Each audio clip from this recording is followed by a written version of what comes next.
21st day, 20 quit. So thank you. Thank you. So for those who haven't watched before, the purpose of these interviews are to have people, like our guest today, share big stuff. Obstacles met, challenges overcome, threats, bad news, and how do we respond? And I don't want to do 6-hour documentaries. We want 15 to 30 minutes. Yeah. So welcome and thank you for Resiliency for Life and Michael Ballard Presents. Thank you. And could you introduce yourself to our viewers? Absolutely. Well, my name is Mark Dunn, and as Michael said, this is a great platform for me to have an opportunity to share with you and the audience and everybody in the world about resiliency from my perspective and some of the challenges that I've faced, but more importantly, kind of where I'm heading to right now. I've had a chance to go through many challenges that are similar to what maybe some people my age and even younger have gone through or are going through. The whole intention of why I'm here too is just to let you know that it is possible to overcome. And with the tools and strategies from what you've learned with Michael and having great interviewers with people coming on and taking in information, I feel that today I can be an asset to someone and to the actual mission of being able to provide some insight. Well, thank you. Well, for our new viewers, resiliency is about how do we deal with big stuff. And I call it big stuff because for some people, their big stuff was so overwhelming that even naming it causes major pain. So bankruptcy, I'm a cancer survivor twice, a couple of chronic illnesses, and there's a whole lot more. Absolutely. And so it's important because we don't all face the same things and we don't all face them the same way, but there's several ways to be resilient, and you had the courage to share. We've done this before, and somebody made a technical error and lost the electronic interview, and for that I'm sorry. That's okay. I'm not perfect. There's We a all list make of, mistakes. I know, there's a long list. Hey. I lost 2 interviews the same week. I'm not impressed. So Mark has the courage to share about educational challenges and being a professional athlete, and all impressive. So if you want to share, because I was real impressed when you talked about education. Sure. I took 7 years to go through 4 years of high school. I have many gifts. Spelling and grammar aren't 2 of my gifts. So I had to keep repeating it until I got it right. Excellent, yes. Well, I got there. And that's the whole point, is that you finished. I kept right? zigzagging. Some people went straight through and got their 90s, and I zigzagged and got my 74. But you still got to the end result, which is the most important thing. Thank heavens I had a loving, nurturing family to support me, but it took a while. To quote my niece when she was young, I got fustinated, but we got it done. That's right, and that's the most important So thing. you told me about school and university not being easy, different than me. So I would love it if you could share your university story you shared with me about studying this amount of time and not getting the marks you thought you should, because that was a real powerful aha for me. Well, thank you, and I guess my journey through my academics, it always consisted of being able to say, first, what is my dream related to my academics? So what do I want to accomplish? If I'm going to accomplish it and go after my dream, I have to ensure that I have a passion behind it, that I have a purpose behind it, and that I maximize my potential. In addition to that, I have to develop mental toughness to keep me on track, while understanding that I'm going to face some storms in life through the process.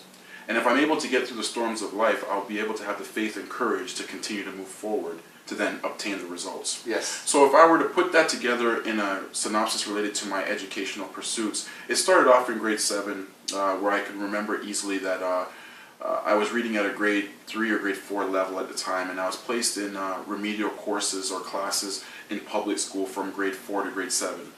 And what they decided to do was to schedule a meeting with my parents to talk about pushing me through the system to go to a, if you will, a remedial or a special education type of high school that focused more on students who were good with their hands.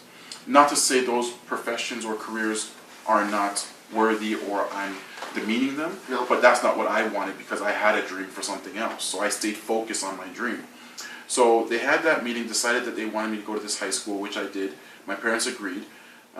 They agreed based on the fact that they put trust in the system and that the people had the best intention for their son. So I don't knock my parents for their decision in supporting them, because they just thought that that was the best thing for me. But I knew what I wanted and what was best for me. I went to that high school for a semester and I scored anywhere between 80s and 90s, effortlessly. And I didn't want to be there. Oh.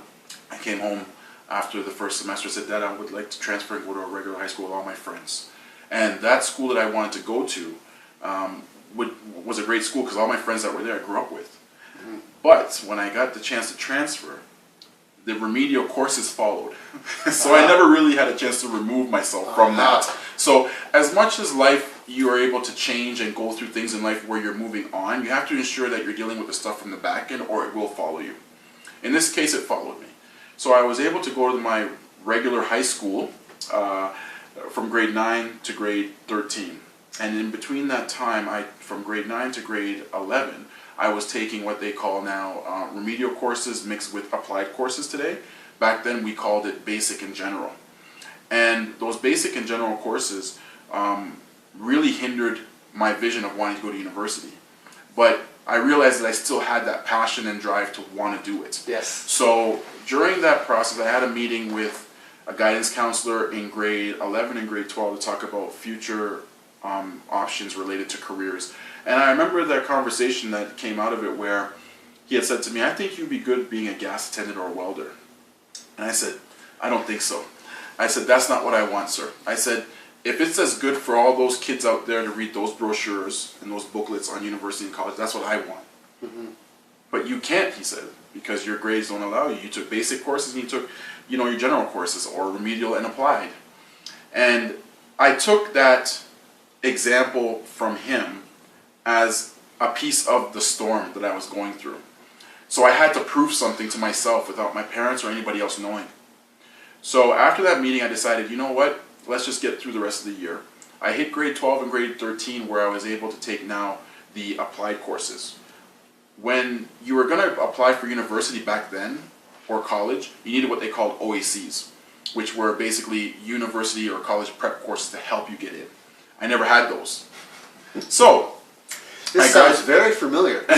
So I graduated in grade 13, and during that time, I had to focus on what I wanted to do. So I decided to go to college with the dream of still university being at the top. And when I went to college, and I got accepted into one college, I took general arts and science for 2 years and decided that I wanted to apply after my second year as a mature student to get into university. However, my grades were not the best because I never understood even back then how I was studying, very hard, but receiving 59%, 60%, 65%. I couldn't get over that hump. But at the time, it wasn't an issue. It was just that I probably felt that I was not spending enough time. So I kind of just sat back and said, let's just keep on working harder. So when I started to apply in my second year, or leading into my second year of college to go to university, I applied to every university in the country, including some in the States. And I got rejected by every single one, except one. And that one that I got accepted into was Lakehead University. And I remember the day when I got the letter. It was July. I got the letter. The month was July, and I had a month left. If I were to get accepted, I'd have to pack in about 3 to 4 weeks. If I didn't, then I'd be stuck. Mm-hmm. So I remember getting the letter in the mailbox after coming home from work one day, and I slowly opened it up, went to my room, opened it up, and it took me about 45 minutes just to get through the process of actually opening that letter because I felt it was another rejection coming. Because you already had. I've had maybe 70 to 80 rejections already. So, Mr. Dunn, we're unfortunate to inform you that at this time we feel that you're not blah, blah, blah, blah, blah. So, persistence. So, thank you, yes, and because of the dream. Yes. Because of the dream. And so, when going, or sitting in my room that night, or that afternoon, and going through that process of opening, it took me 45 minutes to open that letter. And when I actually had the courage to actually open it, I opened it only to see the first 2 lines. Because I was already conditioned to see certain words that would tell me, what's going on. So when I opened it and it said Lakehead University, we are pleased to, and I said, whoa. I actually closed it. I actually closed it and said, whoa, pleased to. And I said, hold on, let me read it again. We're pleased to inform you that you've been. And I said, you've been? And then I read it again, and it took me about 5 times to understand what the letter meant that I actually got accepted. I was so emotionally fatigued, physically fatigued for that whole process for a year that I fell to my knees and I cried because I couldn't believe that that actually came about. Like, because what people have to understand out there, I would be the first person in my family to actually pursue post-secondary at this rate that I was going, because I'd already done the college piece. My brothers had tried, but they didn't finish. So I was the one that was actually trying to go through and finish, and then look at the bigger picture of my dream, which was university, to graduate, and etc. Yes. So to get that letter and to realize that I had to move 18 hours away from home, it was never an ego or pride thing. It was a character and integrity thing for me, because I realized that that was my one foot in the door to future opportunities related to me trying to get to my dream. So I said to myself, okay, we got in. I want to walk downstairs and share it with my mom. Shared it with her. She cried. She called so many people saying her son's going to university, blah, blah, blah. She was happy. My dad was happy. And then within less than a day, everything just twisted and turned to, okay, we got to get stuff. We got to pack. We got to go. So, make a long story short, ended up going to Lakehead University, decided that that's not the school that I wanted to complete my academic career at, because the school that I really wanted to go to, I actually heard about it when I was in high school. What happened in that high school process when I heard about that school, I was not allowed to go listen to that presentation because I didn't have any OACs. So I snuck in the library that day. I actually pulled the books off of the bookshelf down in the back and laid across the bookshelf to hear about this school that I wanted to go to. And I said, that's the school I want. Persistence. That's the school that I want to go to. And I kept that in the back of my head related to my dream, that that's what the school I would like to go to finish my career and do what I want to do academically. So I went to Lakehead my first year. I decided that the only way I'm going to try to get into this university is through sports. So I said to myself, they have a football program. I never played football before. I wonder if they would let me come as a walk-on. So I called the school in my first semester at Lakehead and said, hi, my name is Mark Dunn. I have an interest in wanting to come try out for your football program. How does that work? And they said, well, because you've just called, you've missed the cutoff for this year. So how about you take 1 year to train, prepare yourself academically, and call us back in March of your second semester. And I said, okay. So I spent 1 year at Lakehead going to school, learning, doing my homework, doing things I got to do. But in addition to that, every Sunday, I was watching football on television because I never played the game before to learn. Because that was my only angle to really learn how to play the game. I never played it before. I didn't have no reference point. I had nothing. So I said, all right, this is how we're going to do it. March came around. I called back to school. I said, is there still an opportunity for me to come as a walk-on for September of the following year? And they said, okay, Mr. Dunn, what we can do for you is please send us your transcripts and let's see what happens. Now, within my year at Lakehead, my overall average is anywhere between a 65 and a 68.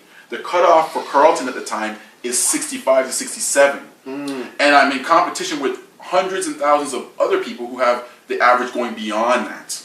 So my only leverage to actually get in would have been the football. So I'm putting 80% into the football to push it as hard as I can, and the 20 in my marks, because that's my only option. So fortunately for me, they called me back and they said, we are having tryouts in August for about 3 weeks. Can you come? And we got your transcripts now, because at the time I had faxed it, and they called me within 2 days and explained everything to me. And I said, okay, I'll be there. So that summer leading up to the training camp in August, I just spent some time with some friends who played football for universities in the States and who played locally, and I just learned some basic stuff from them in addition to what I learned on television. So I took what I had and I went to Carleton, and because I got in, once again, my parents were happy about the transfer, but they knew that it was for football, but they didn't know what was all behind it. Because during this time, from grade 4 to when I graduated from Carleton, nobody really knew about the process. So this is all basically on me, my faith, my courage, my persistence, and my drive to get to where I want to get to. Got to Carleton, got into the dressing room, realized that I said to myself, what am I doing here? Because I don't know how to put these equipment on. I don't know how this stuff works. What am I doing here? And laughing at you, I'm laughing at the situation. And it's a reality. But you had a vision and a dream, and exactly. now you're putting it into action. Now I'm putting it into reality, making the vision come true to reality. So now I have something to prove. So I asked some people at the time, I said, how do you put these things on? They helped me get dressed and blah, blah, blah. And I remember by the end of the first day, we started off with about 170 kids trying out for 70 spots. By the end of the first day, 20 quit. By the second day, 50 quit. By the third day, I had my own room. which means you're down to almost under 100. Yeah. Right? So I was boarding with 3 others in a room on campus while we're going through this process. And when I'm seeing these people quit who played football before, it inspired me to realize that if they're quitting because of the pain, they don't have the mental toughness to get through it. So the pain could be psychological, it could be physical, but you have to get through it because people are going to test you. Oh, absolutely. So the veterans are going to test you to see what you're all about. The game itself is going to physically test you, mind over matter, to see how much can your body take. And I realized that there was one drill that we did. And I remember two incidents. I remember the first one was the coaches said to me, I want you to get into a sprinter's position, and what I want you to do is go hit the quarterback or get to him and pass that guy right there. I said, that's all you guys want me to do? I said, yes. So I got in and I took off, and they stopped the play right away because it happened so quick, and they said, hold on, wait, time out. And they brought me over and they said, are you sure you never played football before? And I said, never in my life. I said, this is my first time physically playing the game, the way how you guys have it. They go, can you do that again?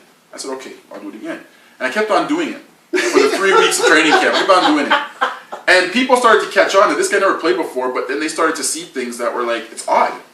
So my natural talent to be able to do things when I learn it was always a part of my genetic makeup and my abilities to be able to rise to the occasion. There was the second drill I did called Chase the Rabbit, basically, and all it is that they get a group of players together with their respective positions, and you have to run 5 laps of the field within a certain time frame of each lap. And if you don't finish it that way, the next morning you have to get up and do it again. So I did that exercise, and I said, because A, I didn't want to get up the next morning, and B, it's an opportunity for me once again to prove myself physically. Yes. And I remember hitting those laps and pacing myself. I was 1, 2, and 3, and by the 4th or 5th lap, or approaching the 5th lap now, I started to get a back spasm. I remember I felt it in my leg. Like my leg and my back just went like, it's almost seized. And I don't know where this came from, but all of a sudden I just kicked my leg and said, nope, let's not stop it. And I kept on running. And I just pushed through it. I literally physically pushed through it. And that's good, because some of us get a seizure, and as much as we want to push through it, we go down. So you're Exactly. lucky you caught it early enough mentally. Mentally, and I just pushed through my leg, my back, and just pushed through it. And I remember finishing the lap, and I sprinted as hard as I could. It felt like I was running fast, but I doubt it.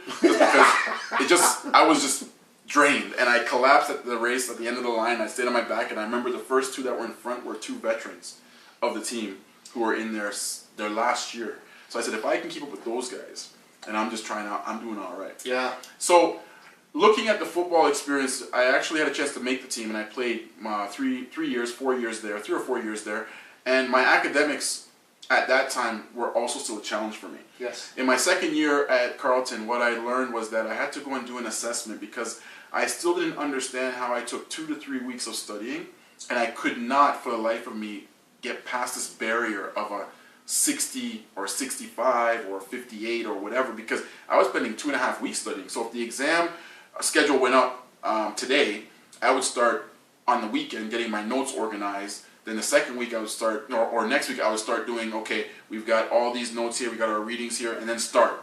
So everything was organized. It wasn't a last minute ditch. And I decided in my second year to go to a disability center. And I talked with one of the workers there. And I said, you know, I'm kind of having this situation. This is my problem. I just don't know what's going on. So he said, well, what we can do is, before we offer you any services, let's have an assessment done by a doctor and let's see what we can do. So I said, okay. So this meeting happened, I believe, on a Thursday. I had an appointment at 9:30 a.m. the following Saturday with the doctor at the same center. Even though it wasn't open for business, they opened it for him. So I said, okay. So I came in, introduced myself, he asked me some questions, went through some process of the assessment, and then it took about 2 weeks before I met with him again, because he was formulating his assessment, getting his recommendations, and then he met with me in about 2 weeks after that. And I came in the office and met with him 2 weeks afterwards, and we sat down and talked. And the first thing he said to me is, he said, how did you get this far? And I said, what do you mean, sir? I said, because I didn't know what he meant. I didn't know where it was coming from. And he said, well, how did you get here to university? Because you shouldn't be here. And I said, well, tell me where this is coming from. Like, you know, he says, well, so he kind of did a basic graph of a IQ scale. And he basically drew the line and then the little bubble line. And then he says, okay, above average, you know, average, and then below. And but this is only IQ. Yeah. And for our viewers slash listeners, there's at least 10 types of intelligence, and IQ tests only test 2 or 3 of those. Exactly. So I just want to put that up there before you finish this, because when you first told me this story, I was like, oh! Yep. And unfortunately, we live in a very much so a numbering, labeling culture that feels that if you are placed in a category, you end up taking on what that category says that you are, if you're not willing to test the status quo, as I call it, right? Yes. Because I like to test the status quo to say, well, I'm a bit more than that. So if you say, well, you're a 90% student, you should apply to Yale and Princeton and Western and all these Ivy League schools and McMaster, that's fine. However, what if you're the type of person that doesn't see yourself like that, but sees yourself as a person who just wants to be a social worker or a teacher? Because that's where your passion lies, right? Because it's all about passion. So when he was talking to me a little bit about this bell curve and going through this IQ and saying that I was below average and I shouldn't be here because I'm still at a grade 6 level, but I'm in university and I shouldn't be here, I said, well, the one thing I said to him was, my response to him during that time was, you can't measure my heart. You can measure what I put on paper for an exercise, you can measure how I read something, you can measure whatever, but you can't measure my heart. Because So, vision, dream, passion, purpose, values, and I am worthy of success, yes. all leading to this. And that's what I said in high school when I met with the guidance counselor. It all came back to me because when I was in that office and I saw all the other kids looking at those books for university and college, I said, I want to be just like that. Why should I go to a trade school? I don't want to be a trade person. I see myself bigger than that. Not to say those things are wrong or they're not, but it's just not for me. Right? My dad was a tradesman and really good at it. I had a relative who was a garbage man, and he would joke that I'd like to think I'm a sanitation engineer, but not really. I haul garbage. But he was really good at it. Exactly. And no shame in it. Exactly. So it's just a matter of realistically understanding what do you want for you. Because you are an asset, not a liability. And the only way that you make yourself a liability is that if you don't see value in yourself and invest in yourself. So you have to invest in yourself, and that's what I was doing during the whole process from grade 4 to high school to college to university and then to Carleton University to try to obtain my dreams and goals. So after this meeting that I had with the doctor, he went through and wrote some recommendations up, but felt that I still wouldn't make it. So leading into my 3rd year, I decided to get a tutor and meet with her pretty much 3 to 4 days a week. We talked about different strategies related to taking notes, ways to read my textbook and how to take notes from the textbook and spending the extra time. Because I already had the work ethic, it wasn't hard for me to spend extra time. It was just a matter of how do I structure it. And I remember doing things like tape recording my lectures and taking notes in class, not relying on the fact that I have a tape recorder here, but taking notes as I'm writing in class. And then when I would go home and I would rewrite my notes. And as I rewrite my notes, I'm still studying what I learned, but it's just adding the pieces that I may have missed because I wasn't fast enough at writing the important stuff. So then in my 3rd year, I started to see an increase in my grades, in my assignments, leading up to the point that when I hit my 4th year, I was scoring 80s. And I also received some benefits from an organization to help me pay or reduce my tuition just because of my overall average. So by my 5th year, I was feeling quite comfortable. I was receiving 79s, 80s, and that was a huge progress for me, which was leading towards graduation. And I remember in my last year, I was short about 5.2 credits to graduate, which meant that I could go either part-time or full-time. So I decided to split it up and just go part. So I did part-time in my 2nd semester to make it easier than my 1st semester. And everything worked out well. And the graduation day came up in June of 2001. And lucky enough, it was on Father's Day for me. And I remember having all my family in. They came down. It was like, we were fortunate enough that the weather was nice because we could have unlimited amount of guests because it was outside. Right. But if it was inside, we were only allowed to have maybe 2 or 3. So I was happy that it didn't rain for 1. And 2, I was happy that because it was almost like a busload of people coming down. And I remember that day I was going through that process, and I was getting dressed and I'm sitting there putting my stuff on and going through that morning process. It felt like, I can't believe I'm here. Like I can't believe I got to this point, right? And you think back about certain things like the guidance counselor, you think about the basic level courses, you think about doing you know, things like 2 + 2 is 4 and still doing that in grade 9. And you think about all these different things. And you get to this point where you're going through this moment. And I literally can say to you, I enjoyed each step of that moment because it was something that I didn't want it to end. Yes. And I remember sitting down, and before they bring us into this field where they have this event, I was with my family, and they were just ecstatic. My mom and my dad were just ecstatic because they were just happy because they saw me in my gown and stuff, and you know, they were just happy taking pictures. And then I had to say, okay, I have to go because they're calling us. And I remember sitting down, listening to others, you know, like the president and all these other people talking. And then when they started the whole process of going through departments, and you look through the book, and you're like, okay, your time's coming up soon, and you got to stand up when they call your department. And then you got to walk up to the stage and you get the hands to shake all these people. I remember just taking my time with that, and I was drinking water like crazy because I was so nervous. I was like, I'm like doing this, and I remember going through and when my time came up to go on stage, I remember I was waiting there and I saw the end, and at the end was my family, and then I was like at the beginning, and I'm like, before I take this step and they call my name, my life is literally going to change, because the truth of the matter is that whole process is a reference point to teach me that anything is possible. Mm-hmm. So if I say I want something and I have a dream and I have the mental toughness and I have the faith to deal with the storms of life to get the results I want, I have a reference point to say it's been done before, mm-hmm, for me, so I can build on that. So right when I took the step, I said, life changed right now, enjoy this. And I kept on taking the steps over to the president, shaking his hand. He said, congratulations. And shaking the other hand of somebody else, the chancellor, blah, blah, blah. And I got to the end. My parents were there. They gave me a hug and kiss, and my mom was there. And I took a couple pictures. And then because it was on Father's Day, I actually said to my dad, I want to give you a gift, and it was my degree. And I gave it to him. I said, Happy Father's Day. Because I didn't want my family to feel that them immigrating from Jamaica and leaving everything they've known, people, family, to be a waste. Mm-hmm. Because I was doing this almost more for them as much for me. Yes. Because the truth is I had to learn how to, not even learn, but I understood what it meant to give back to people who paved the way for me. And there's certain things that in my life I go through that help me think back on the sacrifices that my parents made even just coming here.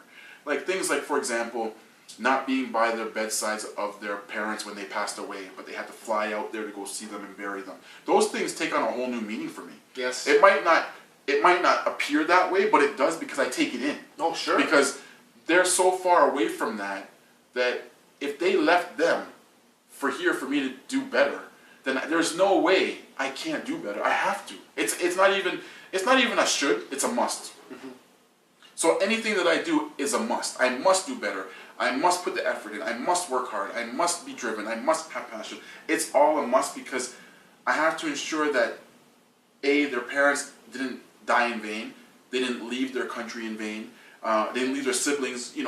I have to think about all those things to keep me with integrity and character to move forward, so I don't get caught up in the conditionings of society and the world to define me, because I define me. I can just leverage what the world's giving me to ensure that I maximize my potential, and that's okay. Leveraging is the most important thing. Becoming based upon others' perspectives or perceptions is different.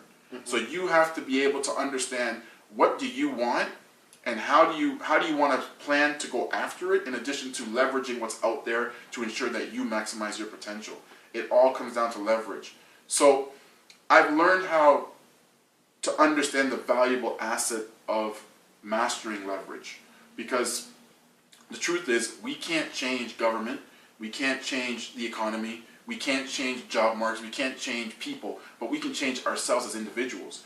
And our world today is craving so much for hope, for this kind of wanting to be loved, significance, and cared for, that we're not really seeing it from the lens of, you know what, how does this apply to me as an individual? Mm-hmm. Or how am I contributing to this?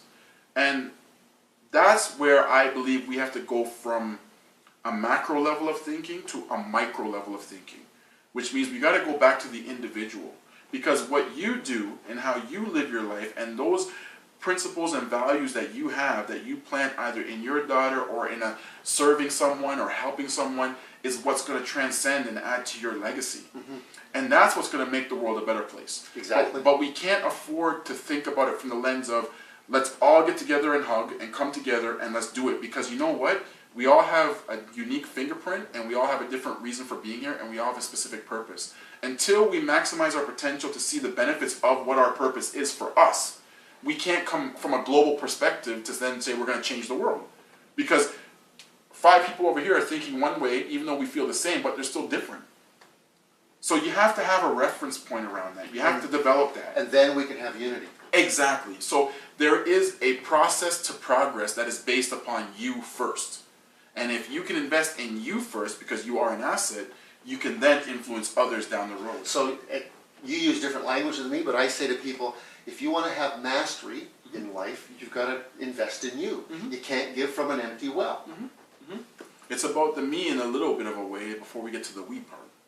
Right? And that's the most important piece. It's being a little bit selfish, but not selfish, if I can be clear about that. Because there has to be a balance that we need to really find for ourselves as individuals. Because if we don't find that balance, we end up compromising and we end up putting ourselves in positions that we don't want to be in, that brings out negativity in us. It brings out more bitterness in us. It brings out frustration in us. It brings out the fact that we associate with people with the same perspective as us. And then we never really grow. We kind of just slow down and be mediocre. Because the conditionings of the world we allow to infect us. To then say, this is how it is. And we have to take a pause for the cause by looking at ourselves in the mirror and understand that our only competition is the reflection that we see every single day. And that's the only person you have to answer to. Person in the mirror. That's the only person you must Absolutely. answer to. And if we see it beyond you as an individual, then what we're doing is we're saying to ourselves, we actually want the world to govern us when we are actually in control. So you wrote a book. Yes, I did. So we're going to put on the bottom where to find him and buy a copy of his book. Excellent. His book that was gifted to me and autographed got sent to one of my good friends overseas. Otherwise, I'd be holding it up right now because I forgot to get him to bring another copy to show you. But we'll get some pictures off you, of you with the book and the book, and we'll show you because it's a worthwhile read to get you to reflect on where you're at, where you want to be. He's lived his message more than twice. And still living it, mind you. Oh yeah, oh absolutely, every day. That's why he's here, still because he's a living embodiment of being resilient, but not my way, his way. We share common traits, but we all have our own unique way. Exactly. And the story about the IQ test really fits because I meet so many people who, well, I didn't do well on my IQ test, or I didn't do well in public school or high school, so I'm not worthy. No. The experts would say there's at least 10 types of intelligence, so you didn't score well in 2 of them. We still have other gifts. I know a young lady who's by grade 2, they weren't sure she'd get grade 8. And yet now, I can tell you, she's got post-secondary, working in healthcare, and she's done so well. She's caused issues in the healthcare institution because 140 people live in that retirement home where she works. 97 of them, I believe, wanted her for end-of-life care should it happen. Because she has the gift of connecting with others. Her social skills and her emotional skills are profound, and she set a record when she was tested in that she scored the highest they'd ever seen in North America out of millions of people. Wow. And yet if you saw her in the street, you'd say, oh, what a cute little girl. She's not. She's a young adult. She's tiny in size, but she's got more social emotional skills than most. And that's the one thing that I hope people can take away from this, is that we live in a culture currently as well where if we don't fit that label, number, whatever the case may be, we are kind of pushed aside to kind of fend for ourselves. If we're not the right shape, size, color, exactly, we're not. And our culture has done a great job at actually setting up silos to maintain that. And what we have to understand is that as individuals, we can break those silos down, because those silos are created to keep. It's almost as if people want to make money off of people's misfortune by putting these silos in place. So as an example, if there's someone who's gone through the system who's had a hard time academically, they will put them in an alternative school. But that alternative school might not maximize their potential because they might need more supports that are not being offered in an alternative school that would be offered in a regular school, but due to the nature of our assembly line mentality, where we come in and go out, we come in, we go out, that's what people want, because they want to be able to say, our numbers represent how many of our kids go to XYZ university or college. They don't really care about the people who fall through the cracks. And everybody is a valuable asset regardless. So until we have a mind shift and a culture shift, we're going to see this, which is why it's important for me to really edify. How do you see you? How do you see yourself? Because it's important for us to realize that it comes down to the individual first. And that phrase, how do you see you, ties exactly in when I'm working with youth at risk, or I'm working with little kids, or I get to work with Auschwitz survivors at one point. Awesome. Twice. Oh yeah, very humbling. Awesome. If there was a picture of you in a dictionary that only you could see, what are the words, the phrases, the pictures, and the little movies we all have, what have you allowed to stay? And what should, through house cleaning, you throw away? Absolutely. Those phrases and words and pictures, some of them are 100% the truth. I'm not good at spelling. I have other gifts. I'm good at music. Oh, it's true. I like to sing, but I'm not the best singer. That's okay. So we have to go in there and throw some of those things out. Yeah. And then we have to put new ones in. So I'm going to wrap this up because you don't have 9 hours, because we could do 9 hours. So read his book. Yep. So thank you for the gift of time. Thank you, Michael. It's a pleasure. And resiliency is in part what we do for us, and also reaching out and asking for help. So on that note, this is Michael Ballard for Resiliency for Life. Thank you for your time. Thank you for your presence. Thank you very much. Everybody have a wonderful day.